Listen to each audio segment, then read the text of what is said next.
Bartender, I'll have some bourbon. Sure thing, coming right up. Did you want normal bourbon, Kentucky straight bourbon, or bottled and bond? I don't know. What's the difference? Oh, if you don't know, no worries, I'll tell ya. Hey guys, how's it going? Welcome back to another episode. Today we are going to be deep diving into the basic fundamentals of what bourbon is, what Kentucky straight bourbon is, and what bottled and bond means. God, I just want some whiskey here. Let's go ahead and start off with what is bourbon.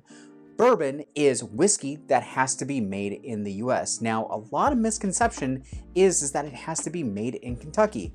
Not true. It just has to be made in America, but most of bourbon is made in Kentucky. So that's probably where a lot of people got that misconception from. Also has to be aged in new charred oak barrels. Now see, bourbon has to be consisted in its mash bill, or what its recipe is 51% of it has to be corn, and then the rest of it can be filled in with rye, malted barley, or wheat.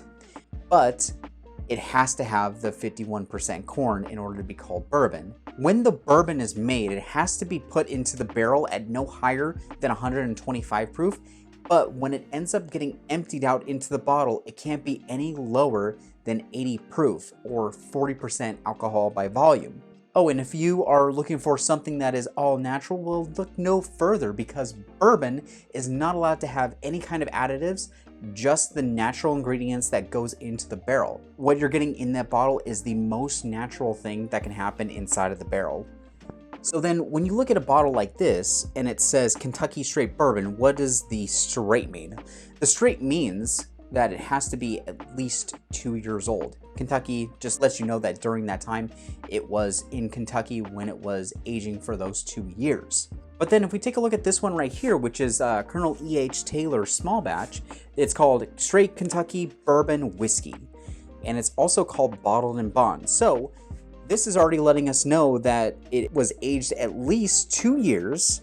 But when we put the bottled and bond statement on a bourbon, bottled and bond means that the bourbon has to be aged for 4 years during one distillation season, has to be at least 100 proof or 50% alcohol by volume, and it also has to be recognized by the federal government that it was a bottled and bond authorized warehouse. Yeah, it's pretty rigorous, and actually, surprisingly, America has the most strictest rules when it comes to our whiskey.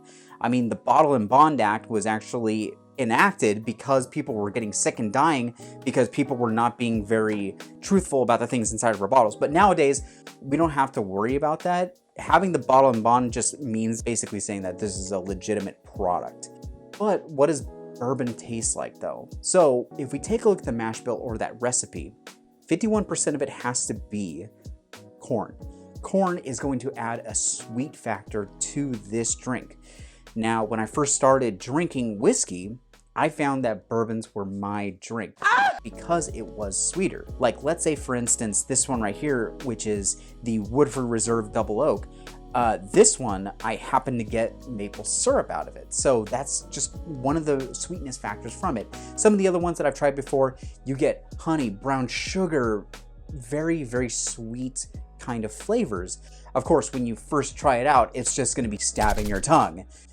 Much like how it did with me. I've noticed that with the mash bill being potentially different, wheat tends to add aromatic, or it's a little bit softer on the tongue. But when it comes to rye makes things a little bit more herbally and spicy. So it really depends on what is used in that other percentage. But when you start to become accustomed to what bourbon tastes like, you're able to kind of start picking up things here and there. So a couple of ones that you might be able to try, which without breaking the bank, you can definitely try Maker's Mark. Maker's Mark is a great one to start off with, just because I found that I really liked that one when I first tried it out. And actually, I did a little review about it, so I'm going to leave that right up here for you if you want to go check that out. But some other ones you can also even take a look at as well, like Woodford Reserve, or you can also just go to your local Trader Joe's and see what they got and see what you can pick up. I was able to find a bourbon for only like 15 bucks, and that was a great starter one. You know, drink responsibly, but definitely give it a shot. If you happen to try something and you end up enjoying bourbon, tell me what you tried and what are the flavors that you got out of it. But overall, that's mainly just about it. If you found value in this video, please be sure to like, comment, and subscribe, and I will see you guys in the next Whiskey Foundations video. Cheers.